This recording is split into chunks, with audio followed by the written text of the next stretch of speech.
Fala galera, Upcast na área, mais uma entrevista aqui com um homem de sucesso, nosso amigo Leandro Baldissera, eu Varela, Dudu Miada. Fala aí, Dudu. Fala pessoal, se estiver gostando do nosso conteúdo aí, já deixa um comentário, quem que vocês querem ouvir na próxima entrevista, já deixa o like aí. E hoje nós vamos conversar com um verdadeiro campeão aqui, o Leandro Baldissera. Ele vai se apresentar, vai contar quantas vezes ele já foi campeão. E o cara é fera, só pelo tanto de troféu e prêmio que ele tá vendo aqui, depois o Kleber vai mostrar aí. Leandro, obrigado por nos receber aqui na sua fazenda. Vamos bater um papo, contar a sua história bem legal assim, que o nosso objetivo é eternizar a sua história. Lógico, você tem muita história ainda para vir ainda, mas até aqui nós vamos eternizar e vamos deixar no YouTube ali para sua família, seus amigos, todo mundo, o Brasil inteiro curtir. A gente sabe que você tem um monte de seguidor aí, né? E o pessoal quer saber um pouquinho mais a fundo a sua história, então o objetivo é esse. A gente vai perguntando algumas coisas, umas pegadinhas para você contar pra gente aí. Vamos ver se a gente desenvolve esse bate-papo, umas dicas de como ser um cara de sucesso que você é, como ser um campeão. E conta um pouquinho rapidamente aí sua vida, como é que tá, o que você tá fazendo, só pra gente começar e aí a gente entra nas perguntas. Olá pessoal, é um prazer receber vocês aqui, dois grandes amigos aí que tenho muita história aí com esses dois, histórias cabeludas, né? Mas o Dudu é meu amigo de infância, o Varela também, e já vivemos muita coisa aí, né, Dudu? Na nossa infância, adolescência e juventude, depois apartamos um pouco, mas os caminhos vão cada um fica, seguindo, né? O seu, mas o carinho e a amizade sempre fica, e é um prazer receber vocês aqui em casa. Prazer é nosso, e realmente a gente fica até emocionado, porque o Leandro, como ele disse, nós somos amigos já há muito tempo, vivemos uma fase junto das nossas vidas, assim como o Dudu, assim também comigo, e a gente percebe esse carinho, essa amizade, que é só pessoas do bem que preserva isso, né, Leandro? E toda vez que nós nos encontramos, que nós nos falamos, eu percebo esse carinho, né, esse seu jeito para comigo, com o Dudu, com todos os seus amigos. Você é uma pessoa que tem muito amigo. E eu acho que isso está relacionado ao seu sucesso. Dos meus amigos que eu conheço, eu acho que você, sem dúvida, é o que mais conhece gente nesse Brasil afora, em alguns outros países aí, porque o mundo do rodeio te proporcionou isso, não é verdade? Como que é você ser tão bem relacionado, como chegar a ser tão bem relacionado como você é hoje, que hoje, se você for em qualquer canto desse país, falar do Leandro Baldissera, com certeza, se você for num sítio, uma fazenda, alguém que gosta de cavalo vai saber. Como surgiu esse amor pelos cavalos, né, que a gente sabe que você tem? Conta um pouco dessa história sua, Leandro, do início, como é que foi, né? Quem que te influenciou? A gente quer ouvir um pouco você em relação a isso. Esse negócio dos amigos, eu acho que cada um tem um dom, né? E eu sempre tive acho que herdei do meu pai, da minha mãe, assim, o jeito talvez simples de chegar e conseguir conquistar as pessoas e fazer amigos de verdade, né? E eu sempre falo, tem muita gente que fala, e ditados, né, que falam que você não conta na mão os amigos verdadeiros, né? E a mão, os pés e mais algumas ainda, que eu tenho muito amigo e muito amigo do peito. Em cada canto que eu passei aí, a gente vai deixando um amigo, e muitos que são meus amigos a longa data, e eu acho que é uma das maiores riquezas de um homem. Eu sempre falo para meus filhos e tento passar isso para eles, que a maior riqueza do homem é a família e a amizade. Porque o dinheiro não compra amizade, compra, mas não é amizade verdadeira. É por interesse. É verdade. A fama não compra também. Agora, a amizade verdadeira que você faz e você cultiva, e que na hora que a gente mais... Na alegria, a gente precisa de amigo. Sim. Na tristeza, a gente precisa de amigo. E quem vive sem amigo é muito pobre de alma, muito pobre de espírito. Então eu sempre digo, o Mano Lima fez um um cantor gaúcho, o Dudu, não sei se conhece, mas o Varela conhece, que gosta, é um cantor do Rio Grande do Sul. Conheci pelos seus stories. E ele fez ele é talvez famoso. Uma lenda, o mais famoso lá do Sul. E ele me usou um negócio que eu disse para ele. Ele fez uma música homenageando o Chico Basto, que é um amigo dele. E ele me usou o meu nome dizendo que eu falei para ele que um amigo de verdade é um verdadeiro tesouro. E ele usou num trecho da música. Que e bom. eu fiquei muito feliz, porque semear amizade e unir pessoas é um negócio maravilhoso. E é um dom. Todo lugar que você chega, você é bem tratado. Às vezes você pode chegar com o carro mais bonito, com o bolso cheio de dinheiro e ninguém nem bola dá para você. Agora com amizade não, você chega em qualquer lugar que você tem um amigo, ou 2, ou 3, você já muda. Você já está em família, né? Você falou isso para mim uma vez. Depois nós vamos contar essa história que eu lembrei, mas nós não vamos contar agora, vai ser depois que você chegou numa balada e aquilo, só tinha famosão, tinha os artistas e tal, o Leandro chegou, mas depois nós vamos contar, só dar um spoiler aqui. Leandro, que o Varela falou assim, toda cidade que você vai, você tem um conhecido, você é bem tratado, mas a gente percebe também que todo mundo que vem do pessoal do rodeio aí, né, da cavalgada, todo mundo que vem para Capão, vem aqui, né? Você recebe o pessoal aqui. E a gente vê, você está sempre com um pessoal diferente, pessoal do mundo do cavalo, né? E eles ligam para você, como que... Não, como na que verdade você a gente vai assim? passando, o rodeio é um negócio que dá uma vasta conhecimento do mundo, né? Porque o rodeio você não é uma viagem que você vai numa cidade, num passeio qualquer, fica 15 dias, depois você volta e fica 6 na tua cidade ou na tua região. O rodeio foram anos. Cada dia, cada fim de semana, numa cidade diferente. Com os mesmos participantes? Num estado diferente. Não, cada rodeio que você chega, além dos participantes serem diferentes, tem todo o pessoal do lugar. Entendi. Que você chega, você conhece o prefeito, você conhece o médico, um fazendeiro, um cara que gosta de cavalo, você conhece muita gente. E dessas pessoas que você vai conhecendo, quase sempre tem algum que tem uma afinidade, e essa amizade ela fica. Continua. Né? Ela é cultivada e continua por muitos anos. Eu tenho amigo aí que eu conheci no rodeio quando eu era criança, bem dizer, sim, na juventude, e é meu amigo até hoje, e mora longe. E sempre que ele passa perto aqui, você vai passar lá na Castelo, ele desvia e vem aqui na minha casa.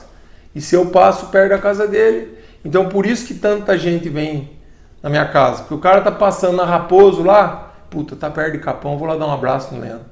É isso mesmo. Daí passa então toda semana aqui em casa você pode ver que tem gente diferente. Do rodeio. E não só do rodeio, tem tanta música. Tanta gente aí da música, de tantas outras coisas que o rodeio, eu falo que o cavalo, não o rodeio, o cavalo é mais que ele une pessoas e o Felipe Massetti viajou, é um amigo que eu tenho, ele cortou de Calgary até Barretos a cavalo, sem apoio. Ele levou não sei quantos anos, chegou em Barretos, ele cortou de Barretos até o Ushuaia, no Chile, o último lugar e depois ele foi do Alasca até Calgary. Então ele fechou todas as Américas. Ele fechou inteiro, cruzou tudo a cavalo. Se carregou os cavalos em caminhão, foi em algum lugar onde tinha as Farc lá, a guerrilha na Colômbia lá, que era perigoso. O resto tudo, muito pouco, o resto tudo ele fez a cavalo. E todo lugar que ele chegou, porque o cavalo é uma língua universal. Se chegar um cara do México que é do cavalo, se ele vier aqui em casa, ele vai ser bem recebido. Como eu fui para África, eu fui para o Canadá, para os Estados Unidos, para o México, eu fui para a Argentina, para o Uruguai. Onde eu fui, que eu falei que eu era do cavalo, ou eu fui por causa do cavalo, sempre tinha uma carne na brasa e uma... Sempre para receber você. Sempre, todo lugar. Então, e amizades que o cavalo que uniu, que une, que me proporcionou e proporciona para tanta gente. Sim. A gente percebe esse amor ao cavalo, né, que você tem. E como você sempre deixa claro, para nós que já nos conhecemos, que conhece você, a gente sempre percebe isso, essa gratidão que você tem, esse amor que você tem pelo cavalo, e você sempre deixa claro que é através do cavalo que você conquistou tudo, né? As amizades, as coisas, né? Que você chegar onde você chegou hoje, eu acho que o start sempre foi o cavalo sempre foi ali foi abrindo portas para você, né? E você também tem uma ligação muito grande com o tradicionalismo, Rio Grande do Sul, com a gauchada, né? Você sempre está ali, eu lembro sempre nos rodeios, você chegando de bombacha, ou se não, mesmo quando você já usava as calças que é mais estilo country e chegava no meio da gauchada, e você conquistou uma coisa que poucas pessoas conquistaram, que é o respeito, porque eu lembro de vezes você de repente está no Rio Grande do Sul ou no rodeio gaúcho e você trajado como você está hoje, por exemplo, que tinha, né, uma barreira, e você foi uma das pessoas que conseguiu quebrar isso através das amizades, porque a gente chega no rodeio gaúcho, todo mundo lá de bombacha, de lenço, de chapéu, coisa que você sempre usou, gosta de usar, sempre traja, mas nas vezes que você não estava, você saía bem, você conseguia ali reverter aquele negócio e o pessoal te respeitar. Mas você vai chegar em tudo isso. De onde surgiu esse amor pelo cavalo? Quando que surgiu isso? O cavalo entrou na minha vida, eu acho que um pouco já é do sangue, da genética. O meu tataravô, bisavô, que eu sei, eram tropeiros que traziam tropas do sul do país. O tropeirismo, acho que chegou a passar aqui na nossa Sim. cidade, aqui, que é a Rota de Tropeiro, mas chegou a passar de 250 anos de tropeirismo, que o meio de transporte antes da invenção do carro era tudo no lombo de cavalo, de burro. Então todo o minério, toda a madeira, todo o café, laranja, tudo, era tudo. Então a mula valia muito dinheiro na época. E os meus antepassados, da parte da minha avó, de Itapetininga, eram tropeiros, os ruivos de Itapetininga. Então um pouco já é da genética. E da parte do meu pai, também, que são italianos, o meu bisavô gostava muito de cavalo, sempre teve as histórias que se tem, que eu escuto do meu pai, que nos casamentos, assim, lá na Serra Gaúcha, em Veranópolis, quando iam casar, eu ia emprestar as mulas do meu avô, que ele tinha os melhores arriame, os melhores sião, que é aquela sela de mulher de andar de lado, que na época pouca gente que tinha condição assim. Então, e até o meu avô japonês, que o meu avô japonês veio do Japão, o seu Kotaro Matsura, é o único japonês que eu conheço. Hoje tem alguns laçadores, eu sempre brinco com o Sidão, né, que vai ser um dia. Nas cavalgadas, na tropeada com nós, assim, e ele fala que não existe. Eu falei, existe. E inclusive ele já viu o japonês laçando. E o meu avô é o único japonês que era domador, que domava cavalo. Que é o único que, no tempo aí, meu avô hoje era para estar, acho que com uns 100 anos, né, se ele tivesse vivo. Ele morreu com 92, mas, né, há 75 anos atrás, 70 anos atrás, ele era domador. Domava burro, né? Ele falava, eu domo burro. E domava mesmo, que ele conta as histórias e tudo, ele domava, tudo bate, né? Então vem. E meu pai sempre gostou e eu me criei ajudando. Não lembro quando comecei, mas meu pai falou que desde que era bem novinho. Já estava em cima. E as primeiras lembranças que eu tenho na minha vida já andando a cavalo em pelo e sempre ajudando lá a lidar com o gado. E o cavalo sempre a paixão. Sempre. Paixão, aquela fissura, aquela loucura, sabe? Gostava mesmo. E até hoje, eu falo que tem gente que anda de moto para dizer que tem uma moto, ou e tem outros que gostam de moto. Verdade. De montar na moto e sair. Tem gente que tá cheio de níveis de gostar de alguma coisa.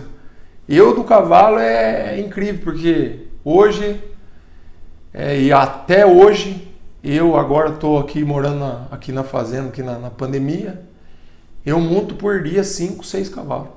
E não tem hora. Não tem hora. Mesmo com todo o serviço da lavoura, de coisa, de ter que ir pra cidade, de coisa, de tanta coisa que a gente tem. Se eu chego 5 da tarde, eu começo a montar em cavalo, paro às 10, meia-noite. Se eu chego às 7, eu vou parar meia-noite. E tem muitas vezes que se não tá muito frio e não tá muito vento aqui, que aqui é um lugar alto. Você tá lá assim. É meia-noite, 2 da manhã, eu tô montando em cavalo. Paixão mesmo. Domando, e que eu gosto muito de domar, é Domando, paixão. laçando, E sozinho, sabe? Aquilo parece que o tempo passa tão rápido, eu não tem explicação. Distrai, é a mesma coisa que- Eu me distrai tanto, eu acendo a luz lá e naquele silêncio fico mexendo e eu gosto demais, isso aí tá dentro de mim. E aquilo, né? Quem faz o que gosta não trabalha nunca, né? Tá no Instagram bombando lá o menino falando. Exato. Eu, Leandro, e quando que você lembra, quando que foi o começo na montaria do cavalo? Conta assim, o começo, quem inspirou você a começar a montar, rodeio e tudo, e já conta aí quantas vezes você foi campeão, como que foi essa trajetória no mundo do rodeio do cavalo aí do... Você começou no laço, né? Daí você foi transicionando? foi Eu isso? comecei a despertar a paixão assim, por esportes equestres quando eu tinha uns 7, 8 anos, que vinham uns primos meus de Cotia e falavam de rodeio, daquela coisa, e que trazia aquelas fitas do locutor, do Zé do Prato, aquelas vídeos primos de cassete antigo. E eles falavam muito que eles eram ali de Cotia, de São Roque, eles são primos de Seguelha. Na verdade, eles são primos da minha mãe. E eles falavam, e eu era muito ligado com o Sul também, que meu pai é gaúcho. E daí começou a ter os primeiros desfiles aqui de cavaleiro no aniversário da cidade. E eu lembro que movimentava na época. Chegava a dar 250, 300 cavaleiros, eu acho, talvez até mais. Era bonito. Era uma época que eu... Tinha uma tradição, né? Hoje aqui a cidade é mais soja, mas na época era muito gado, então ainda tinha muito cavalo nas fazendas, então todas as fazendas, Todo mundo ia pro desfile. os peão da fazenda, o dono, o povo, todo mundo ia pro desfile, era um acontecimento do ano, sabe? O desfile da cidade. E depois começou a ter os primeiros rodeiozinhos aqui em Capão e em Itapetininga, aqui na exposição. Aí que você começou aí. E eu comecei a ir nos desfiles. E eu nunca esqueço que é um cara que eu sempre lembro, é um amigão que eu tenho até hoje. Quem me levou a primeira vez num fundo de brete, assim, que era um rodeiozinho bem na exposição lá em Itapetininga, que tava tendo um rodeio de touro, amador, assim, sabe? Só que pra mim, criança, eu tava com meu pai lá num leilão de gado, foi o Heraldo Santana. Reinaldo. O Heraldo Santana ele era da região ali da Atibaia, ali Ele tá lá hoje. Hoje ele mora lá e eu nunca esqueço que o Heraldo pegou, eu era bem pequeno e ele me levou e eu entrei naquele fundo do preto e vi aqueles peão sovando a corda. O Heraldo foi peão, não foi? O Heraldo foi peão, Montou, acho que montou no Cutiano, montou em Touro, ele, o Celhão, que O era... Heraldo é uma das vozes mais... Foi acho que o primeiro que teve aqui em Capão, que... Não lembro bem do Heraldo também. Aproveita e manda um abraço pro Heraldo Santana. O Heraldo, ele vai ficar contente de ter lembrado dele aqui, mas eu sempre falo, foi a primeira vez, que eu digo que tinha uns 8 anos, foi nessa época dos primeiros desfiles. E depois outros também, né, que era o Marinho Destro, o Marcião, que eram os apaixonados, que eram mais velhos que eu. São até hoje, né? Até hoje o Marinho, tem o Atila aí, que é campeão de laço do Bezerro, e foi o Marinho, Marcião, o Carlos Braz, aqui Carlinho Braz, que era o único laçador de laço comprido da cidade aqui, que inclusive foi o que trouxe o laço comprido aqui para Capão, A pista de laço ali. que foi a Tem o nome pista do de pai laço, tem o nome do pai dele. Então foi essa época aí, foi o começo de tudo. Agora, o resto eu comecei a ir bem no laço, ali por até tem troféu aqui, que depois eu vou mostrar. Depois o Kleber vai filmar Aquele troféuzinho ali foi o primeiro que eu ganhei, aquele cavalinho, ó. Se eu não me engano, ele é de 92 ou 90. Esse aqui? Acho que esse troféu aqui, ó. Primeiro lugar, Laço Mirim, Festa do Peão de Tararé. 11ª festa. Cortesia Eletromóveis. Essa loja era de um grande amigo meu, do seu Miguel Mitring, pai do Marcelinho Mitring de Tararé, lá criador de cavalo também. Deixa eu ver aqui. E esse troféu aqui não tem a data, mas se eu não me engano, ou ele é de 90, ou de 92, por aí. Foi a primeira vez que eu ganhei. Pesado, hein? E daí eu nunca esqueço que na época eu ganhei o dinheiro que dava para comprar um arreio, uma cela, um arreame novo. E eu queria comprar uma faca. E eu era bem pequeno e eu pedi pro Reinaldo Faia, que eu não fui com meu pai. Reinaldo, eu tinha ganhado 1.500 cruzeiros. Posso comprar uma faca? E a faca custava uns 30. Daí ele falou, o dinheiro é seu, compre o que você quiser. Eu fui na barraca comprar a facona de estava d'água. Pus na cinta e fui no baile lá. De bombacha, aquela puta facona enroscando nos outros. E isso aí foi o começo. Daí desperta, né, na criança um desejo, né? Ganhei. Ganhou novo. Aí, gente, 15 anos? Não, bem antes. Bem antes. Acho que isso aí eu devia ter uns 12, 13, 12 por aí, ou menos até. Na década de 90. Aí foi o início. Daí eu comecei a dedicar. Pegou gosto? Treinar, daí eu fui estudar no Colégio Agrícola no Paraná. Aí lá eu conheci uma família que era tradicional do laço lá do Paraná, os Menarim lá, a família do Tuto Menarim. E fiquei muito amigo dos filhos dele, aí eu ia para os rodeios com eles e com tantos outros lá. Fiquei muito amigo do patrão do MTG do Paraná, que hoje é falecido, o Carlinhos Martins, e eu ia também para o rodeio. Eu estava no Paraná, mas é o que eu falo, amizade. Que quando eu cheguei lá no Colégio Agrícola, por eu já ser do laço, já se enturmou. foi muito fácil, porque o Carlinho da Hidráulica, que era aqui do CTG Chapéu do Sol de Araçoiaba, que era muito amigo, falou do Tuto, e eu fui atrás do Tuto, e o cavalo eu já não era um aluno lá em Castro. Eu já era o aluno que laçava, que era amigo de não sei quem. E eu já era, na hora, já me enturmei, daí eu já tinha cavalo, eu já tinha tudo. E eu já fiquei lá, daí eu estudei 3 anos lá, fui muito rodeio, depois eu fui para Marília. Daí lá em Marília é uma outra fase, que daí eu descobri esse lado country. Que no Brasil foi aquela época que explodiu. E eu era muito ligado com o rodeio gaúcho, com o laço comprido. Com crina, né? E lá em Castro, até os primeiros rodeios que eu comecei a montar foi ali em Palmeiras, Irati. Eu era de menor ainda, devia ter uns 16, 15, 16 anos. 16 para 17 anos. E antes de eu ir para a faculdade, eu já tinha montado em alguns rodeios, no pelo. Na lá. crina? Meio escondido do meu pai, eu ia, escrevia e ia embora. Naquele tempo não tinha essa de ficar pedindo autorização. Naquele tempo não tinha essa. E daí eu cheguei em Marília, me deparei com outro mundo. Era uma cidade que tinha 15 mil estudantes, todo mundo numa faixa etária aí de... Foi para fazer agronomia. De 18 a 17, 18 a 25. E eu fui fazer agronomia, e eu caí lá na Agrárias, e era... Pra você ter uma ideia, em Marília tinha uma festa que chamava Todo Torto. O Varela até estudou um pouco lá, foi lá comigo.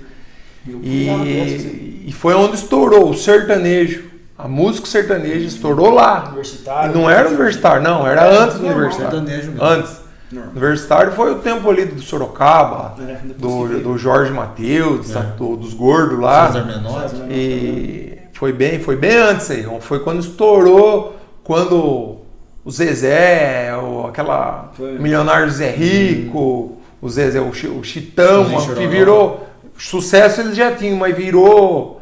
Foi na época da novela do Rei do Gado. Daí todo mundo queria ser country, né? E a CMT, aquela Country Music Television, montou um canal no Brasil. Então o Garth Brooks estourou, veio cantar em 98. Então em 95, 96, 97, tava explodido. Shania, Alan Jackson, só tocava isso nas baladas. E você já curtia tudo isso? E jogou em Marília, daí eu cheguei em Marília, daí eu comecei, daí eu virei pro country, que lá o povo laçava Tim Hope. E eu tive sorte de conhecer vários campeões nacionais. No meu grupo de amigos eu tinha 4, 5 campeões nacional de laço de bezerro e de Tim Hope. E tinha bulldogueiro, tinha peão de touro. Lá mudou as modalidades. Muda tudo. Então até os irmãos do Adriano Moraes na época, o Alan, o o Alan e o André viviam lá em Marília, tanta gente do rodeio vivia. O rodeio era ali, Rio Preto, Marília, Rio Preto, Marília, era a região do rodeio. Então, daí eu comecei a laçar team rope, aprendi a laçar team rope, aprendi a laçar pé, cabeça, me arrisquei até a fazer um pouco de bulldog, algum laço de bezerro, continuei laçando comprido, montei em touro no rodeio universitário, montei no bareback, até falo, montei no bareback antes que o Luiz Carlos Moreira, antes que o Rinco, os maiores campeões, quem montou antes fui eu, na época, né? Montei no rodeio universitário e depois eu segui montando, só que na época eu meio que não sabia, tinha um laço comprido, treinava aquela semana e ia no laço comprido, tinha um rope, ia no tinha rope.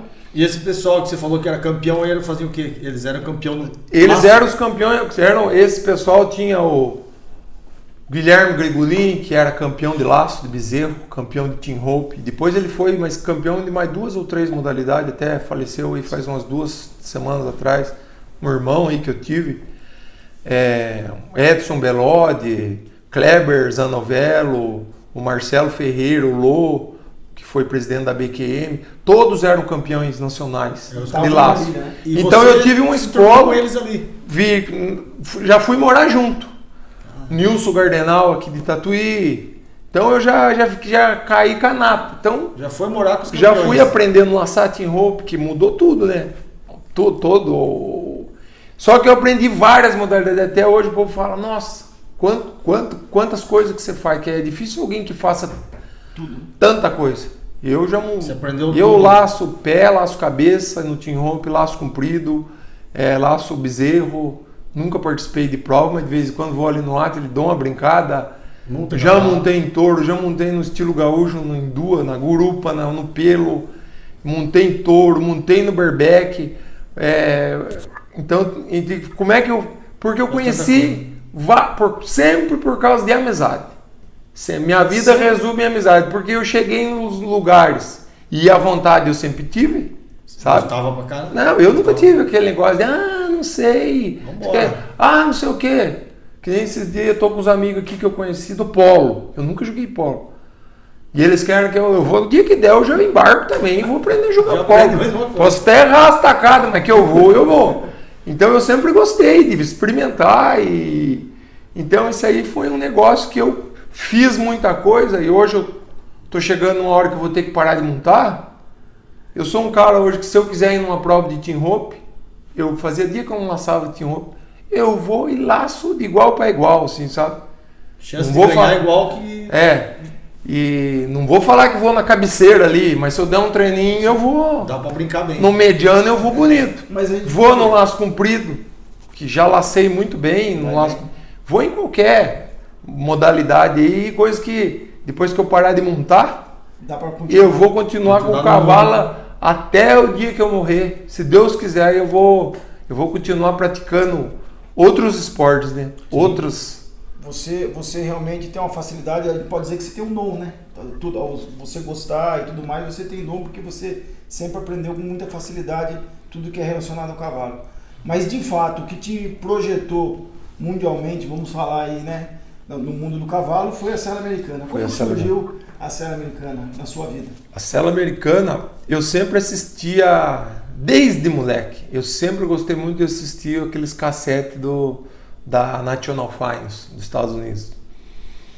E é só os 15 melhores de cada modalidade. E eu sempre prestei atenção desde criança, que esses meus primos traziam essas fitas e tinha aquelas fitas antigamente que a gente alugava na locadora e eu ficava vidrado naquelas coisas. Assistindo direto. Laço de bezerro. E a sela americana eu sempre achei, falei, nossa, como é que os caras montam com isso aí? Com um cabresto, com a rédea só. Eu sempre na minha cabeça falei, isso é o pior que tem. Isso não dá pra... Como que os caras param nisso aí, sabe? Porque não tem uma... Diferente do bareback ou do touro, você monta com uma rédea solta de uma cana só. E eu sempre ficava... E eu sempre prestava muita atenção naquilo lá. E o tempo foi passando e a sela americana, eu fui ver a primeira vez ao vivo, foi em Barretos. eu vi uma vez, acho que foi, não lembro se foi em Barreiros ou em Prudente, no Rodeio dos Campeões, eu fui laçar no Rodeio dos Campeões, tinha um roupa, e tava tendo a cela lá, e aí peões famosos da época, ó, era o Batata, o Valmir Nonato, o Henrique Prato tava montando, tinha vários lá dos peões da época lá, e eu lembro que era peões de outras modalidades que migravam, sabe? Era o Valmir Nonato, o Batata, vários outros do Cutiano montando na cela. Tinha o Henrique Prato era laçador, bulldogueiro, também foi um dos pioneiros. Tava vários peões, até de touro tinha alguns. No Brasil, a modalidade... E a modalidade, assim, que eu via mais dificuldade do brasileiro, assim, que os brasileiros faziam tudo, assim, com muito... Porque é uma modalidade muito técnica. Porque aqui era o Cutiano que dominava, que só tinha aqui porque o rodeio de cavalo no Brasil era o Cutiano do estado de São Paulo, do Paraná para cima, era praticado o Cutiano. E no sul para baixo, Uruguai e Argentina era no pelo, e nas outras modalidades lá, que é mais na Argentina e no Uruguai, que é basto, gurupa. E então no Brasil as modalidades bareback e sela americana, o saddle bronc, chegaram depois que o Tião Procópio de Jangão foram para os Estados Unidos, foram os primeiros que trouxeram, e até eles tentam, só que como era uma modalidade muito complicada, técnica demais, né? Era muito técnica, a sela os brasileiros não conseguiram fazer direito, e quando chegou isso aí nos Estados Unidos, o Cutiano era diferente também, o estribo não era na frente, era normal, e não usava sedem. Daí eles trouxeram a sela e o sedem. E o Jorge dos Santos, que foi o tropeiro mais antigo, um dos primeiros na marca Estrela, seu Jorge dos Santos, botou o sedem para os cavalos pular mais, que o sedem estimula os cavalos a dar coisa e jogar o cara para frente. E mudou o estribo para frente. Que daí que ficou aquilo do cara usar as esporas ali no pescoço, mudou toda a modalidade. E aí, a sela daí depois ficou meio esquecida até voltar o Tião Procópio e o Henrique Prato. O Henrique Prato, o João Henrique Gianazzi, que foi um menino que foi para os Estados Unidos, foi morar lá, estudou lá e começou a montar no bareback e trouxe o bareback de volta para o Brasil. Então, depois do Djangão e do Tião Procópio, lá 15, 20 anos depois, foi o Henrique Prata e o João Henrique Gianazzi que trouxeram a sela americana. E a sela tinha o quê? Uns 10 anos que estava sendo praticada de novo no Brasil, depois da primeira leva, que ela estava meio esquecida. E eu fui montar no pelo com os gaúchos que vieram fazer uma apresentação em Barretos, como eu tinha essa amizade com o pessoal lá da vacaria, tinha o tropilheiro que era um ginete muito famoso, Valmir de Paula. Eu fui montar com ele no rodeio de Barretos. E eu montei numa égua lá, que bem na final do rodeio, nós fizemos uma apresentação no meio da final. Eu lembro que era entre ali o Cutiano e o Touro, ali, sei lá o que era. Tinha umas 10 montarias dos gaúchos. Os gaúchos na época... era nós, eu, o Valmir e mais uns 5, 6. Então eu montei uns 2 cavalos lá de tarde e aquele Barreto estava bombando. Já aquilo era famosa festa lá. Não, a festa já era, eu acho que se abusar mais do que é hoje. 97, 98? 98. Tava bombando. Foi o ano que o Garth Brooks cantou lá a primeira vez. Bombando. E eu montei numa égua, acho que foi na Gurupa. E a égua bolhou comigo, ela virou e caiu por cima. Na hora que ela foi cair, eu saí de cima. Na hora que ela levantou, eu montei de novo. E veio abaixo aquele barretão. E o povo não parava de bater pau. Não parava. Sabe quando o negócio fica aquela... E daí eu voltei, eu tava voltando e o Henrique Prata tava de madrinheiro. Eu nunca esqueço, o Henrique Prata era na época tinha o Rei do Gado na novela. O Rei do Gado, assim... Na vida real? Na vida real era o Henrique Prata, que saía nas revistas e tal... A Adriana, filha dele, fazia aquela propaganda daquele shampoo que as mulheres usavam de cavalo, o Manitail lá, sabe? Então a família mais country do Brasil, do Henrique O sonho de qualquer gente do cavalo ou fazendeiro era ser que nem o Henrique. Então o Henrique chegou para mim de óculos escuros, ele sempre com aqueles cavalão perto de milho. Ele chegou e falou: Gauchinho, você tem que montar na sela. Isso é bom demais. E aquilo deu um clique na minha cabeça. Aí eu cheguei no fundo do brete e ele veio falando comigo e tal. Tanto que eu acho que até ele me trouxe na garupa do cavalo e eu dei um tipo de uma volta na arena e o povo tudo gritando, sabe? Alvejando, né? E eu desci lá e tinha 2 americanos e um canadense. E eu nunca esqueço que depois um desses canadenses, que é um das lendas é um amigão que eu tenho no Canadá, Roger Lacasse, campeão de Cheyenne, campeão de 10, 15 vezes finalista da NFR, campeão de Calgary. Ele estava no Barretos montando, e um outro canadense, o Rod Warren. E daí eu peguei, olhei a sela e pedi para ele se eu podia sentar na sela dele. E esse Rod Warren era grandão assim, que nem eu.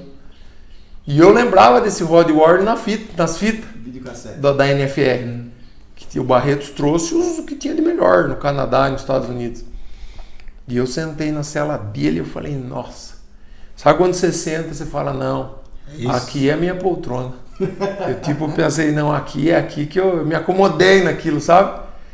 E daí eu peguei, voltei, cheguei na faculdade e falei: vou comprar essa cela. E fui descobrir quem que fazia essa cela, ou se tinha que comprar americana, e só tinha americana. Então você nunca tinha montado nessa cela americana? Não, daí eu peguei e descobri que o único cara que fazia era um cara que tinha muita ligação com os Estados Unidos, era um celeiro, só que a cela dele era 3, 4 vezes mais cara que uma cela boa, normal, que era o John Saddles. Até hoje a cela dele, quem tem, é uma relíquia.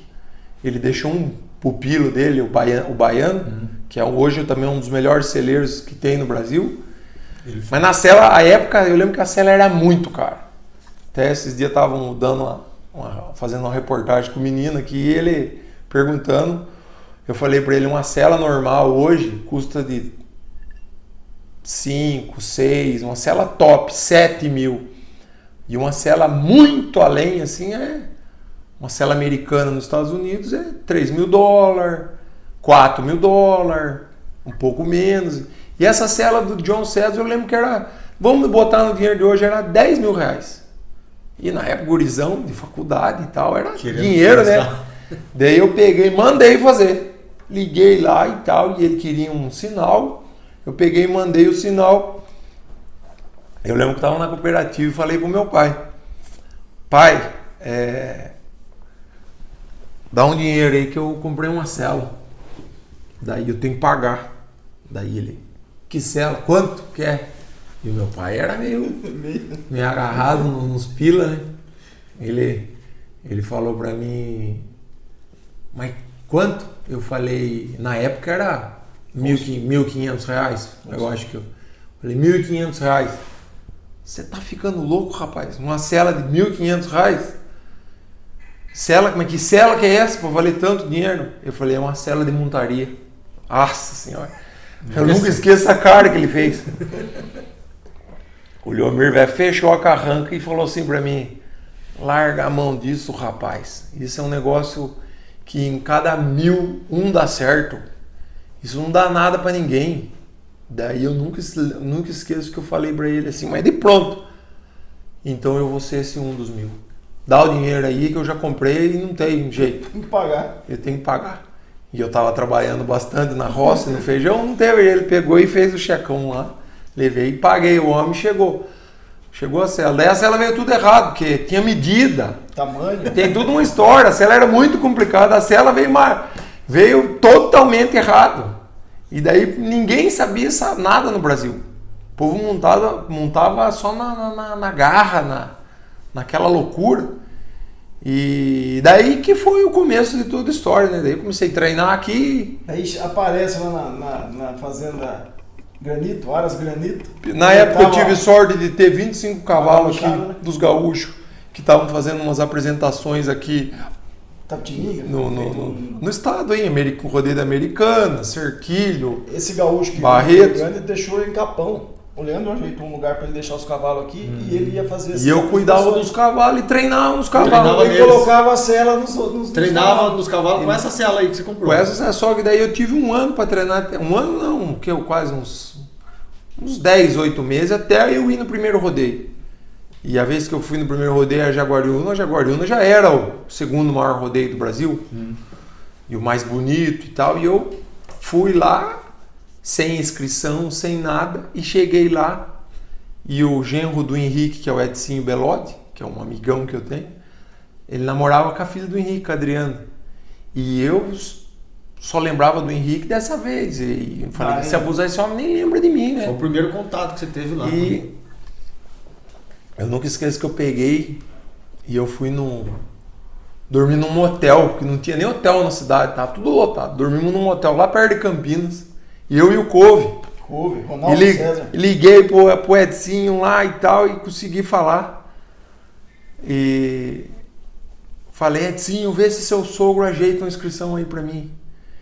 E daí ele pegou, ele tava do lado do sogro nessa hora que a Adriana tava fazendo tambor. Tava ele e o sogro assistindo de tarde. Daí o Henrique Prata falou, não, é aquele gauchinho que montou lá no Barretos, naquela égua Tordilha. Pode mandar vir, que tem um caboclo que fez inscrição e pegou o caçangu da WR, era o cavalo mais duro do Brasil. Na cela, ninguém parava nele. E ele vai soltar o cavalo, não vai montar. Pode vir aqui que nós vamos fazer a inscrição dele. O Henrique lembrou de você ele na hora. Lembrou, daí eu cheguei lá, fiz a inscrição. E foi no mais duro só. E embarquei no mais duro. Mais duro que o cara desistiu. E cheguei lá e aquela arquibancada lotada, aquela loucura. Eu já tinha montado nos rodeios universitários, mas daquele jeito de agora, naquele mundo de rodeio. Daí na hora que eu nunca esqueço que a hora que eu fui montar, veio a Rede Globo entrevistar. Na época a Rede Globo hoje não vale uma merda mais, fala bem a verdade. Mas na época a Rede Globo era respeitada, né? Sair na Rede Globo era uma coisa de... Molecão novo? Hoje, nem se quiser vir aqui em casa eu não recebo. Sabe? Mas na época todo mundo e a repórter veio lá do Globo Esporte. Eu em cima do brete entrevistando. E eu com aquele cavalo, o cavalo era brabo de brete, querendo espalhando ali, querendo vir de costa. E eu aquele perereca que ia amanhã entrevistando. E eu não sabia o que respondia, e o meu ajudante era o Henrique Prata e o Couve. E você nervoso ali. E eu num nervo danado. E as minhas primeiros treinos foi tudo no zoiômetro, porque a célula é cheia de cavalo pro pé, tem que pegar cada cavalo com a medida de rédea e tal. E eu pegava de um jeito ali, do meu jeito, eu ia até que mais ou menos. E eu lembro que o Henrique Prata nesse dia, ele mais me atrapalhou do que me ajudou. Que ele falava para pegar mais comprido, eu querendo pegar mais curto, e eu não querendo desobedecer o homem, pois foi ele que me arrumou a inscrição e só do homem daquele tá lá me bajulando e me ajudando para mim. E eu lembro que eu peguei onde ele mandou. Aquilo foi um perereco. Eu fui da sala para cozinha umas 20 vezes. Da sala pra cozinha, eu fui lá na cabeça e fui lá no rabo do cavalo. E fui. Eu lembro que eu aguentei os 8 segundos e caí depois dos 2 segundos, mas deu tempo. E tive nota. E fui pra final. E daí no primeiro rodeio eu já fiquei em segundo lugar. Um americano ganhou em primeiro. E eu fiquei em segundo. E já voltei com a pacoteira de dinheiro. E já emocionou o homem, não?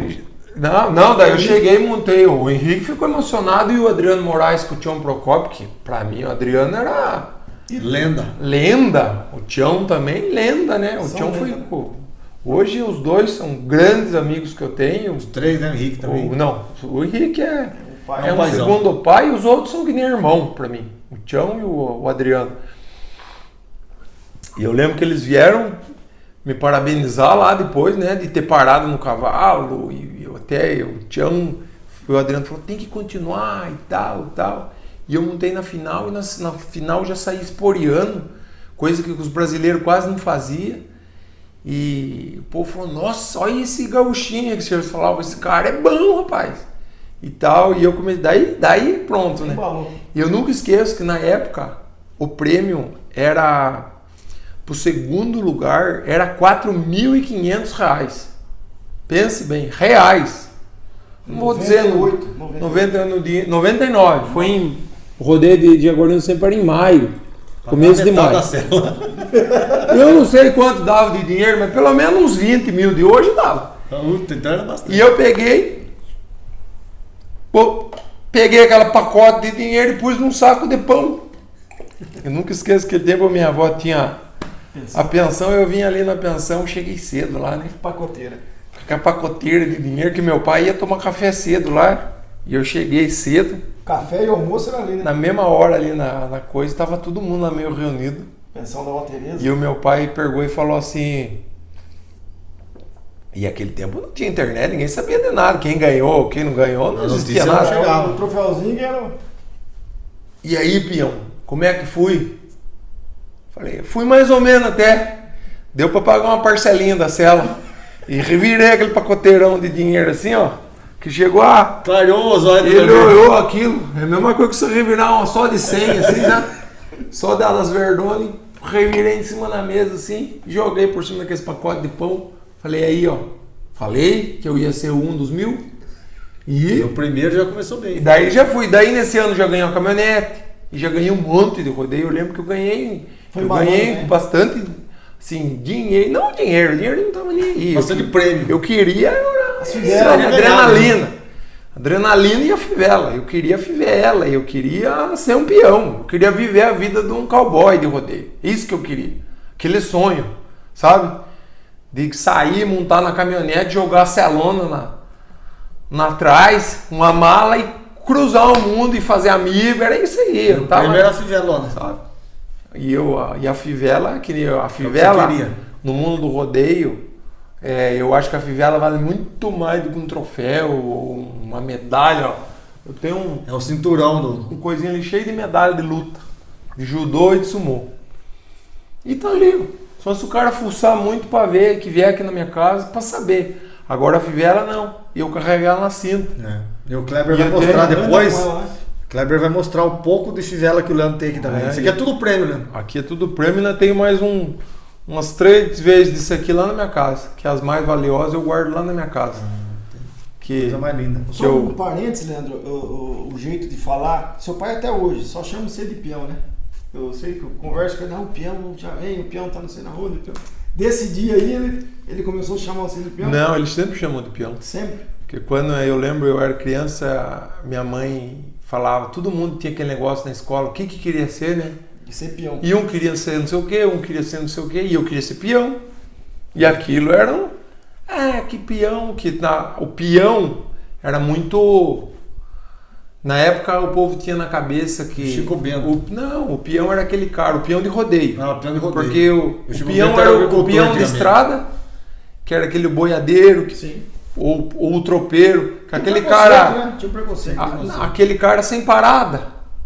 Sem parada, que cada dia tava no lugar, um cara que meio sem compromisso com a vida, meio cigana, assim, numa meio vida. cigana. E eu sempre quis ser isso É mesmo. isso que ele queria. É isso que eu queria ser. Eu não queria ser médico, não queria ser advogado, nada dessas coisas. Na verdade, é muito pelo contrário. Eu não queria ser isso. Médico, advogado, doutor, ou sentar num escritório e ter que usar terno. Eu falei, não, eu quero tomar vento na Ser do cara. campo. Não, eu quero tomar Correr vento o na mundo. cara e correr o trecho, cada dia estar num lugar diferente Fazer e amizade. viver muitas emoções, sabe? Minha vida era isso aí. Você queria, é ainda. Em partes. Até tem uma história, uma das primeiras vezes eu viajei com um americano, com o Lance Dixon. E ele morava no Arkansas. E a gente tava cortando uma cidade no Oklahoma City. Puta cidadona. E de rodeio em rodeio. E ele era bem mais velho que eu. E eu não entendia o que ele falava. E naquele tempo não tinha tradutor. O meu inglês era terrível, né? Eu entendia um pouco, mas... E eu com o dicionarinho, e ele falou assim pra mim, tá vendo aquele prédio lá? Aqueles prédios tudo de vidro naquela época. Aqui no Brasil não tinha aquilo, mas lá nos Estados Unidos já tinha. Só vidro, espelhado. E ele falava, aquele cara lá no prédio. E eu tava entendendo, mas eu não conseguia direito. Daí depois que eu fui entender, ele falou, tá vendo aquele cara de gravata lá no prédio? Eu comecei depois que eu fui. Essas horas ele tá olhando nós passar ali, cowboy. Eles queriam ser nós. Sabe? O orgulho do americano de ser isso aí. E no Brasil não tinha isso. Eu queria ser isso. Você queria isso. sabe? E eu falava. E a minha mãe brigava comigo. Você tá ficando bobo, não sei o quê. Eu falei, não, eu quero ser peão. Na escola também. E eu falava, não, eu quero ser peão. Eu sempre ia na escola, todo mundo lá com aquelas modinhas que tem, né? Você lembra bem, a sapata era 775, aquela não sei o quê. E eu nunca adaptava bem na moda, né? Só botinona. Ah, eu ia também, porque tinha coisa, porque a gente sempre era... Mas eu nunca... Verdade, não né? era a minha bem. não era a minha verdade aquilo, né? Sim. E eu queria ser peão.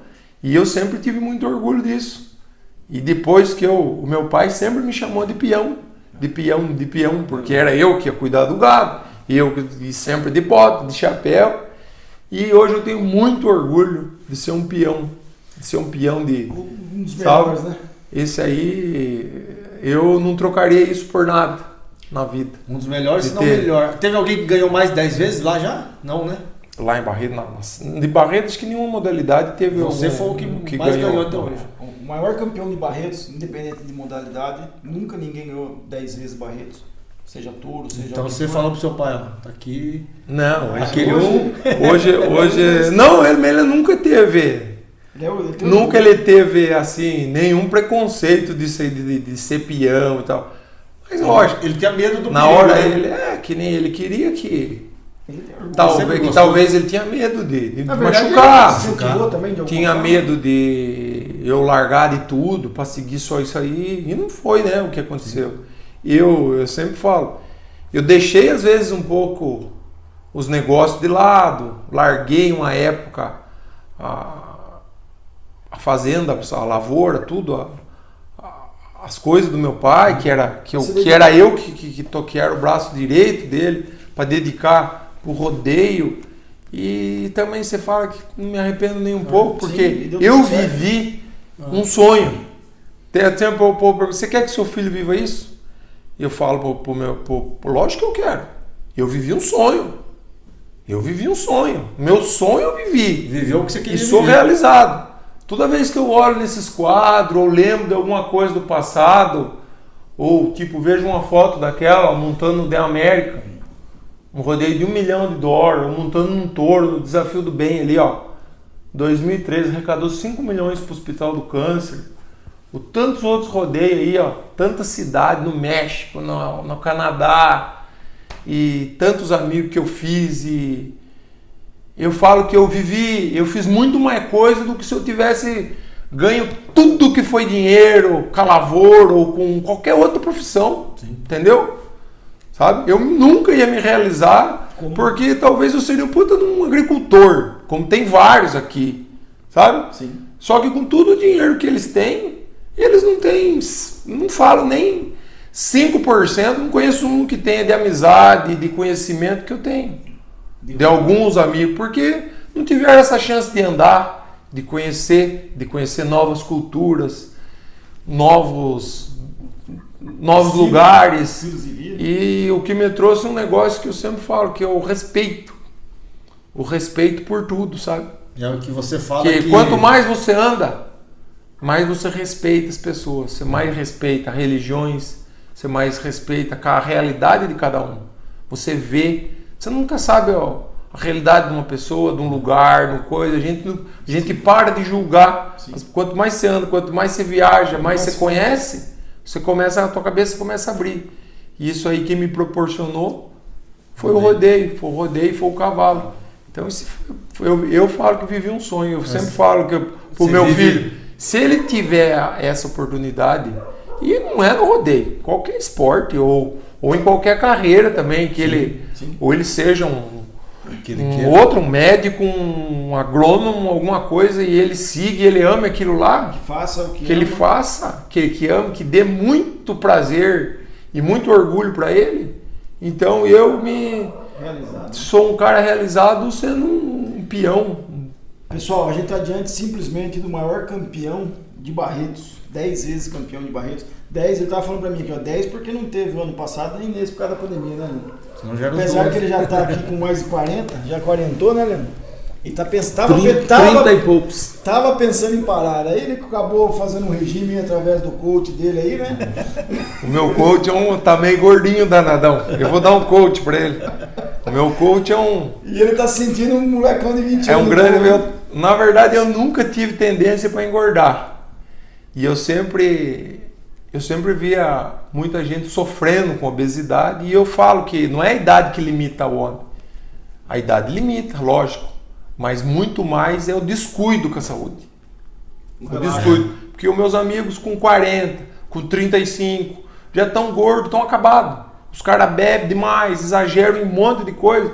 Daí o cara, eu não aguento. Não sei o que, minha costa tá com não sei o que. E na verdade os caras relaxaram.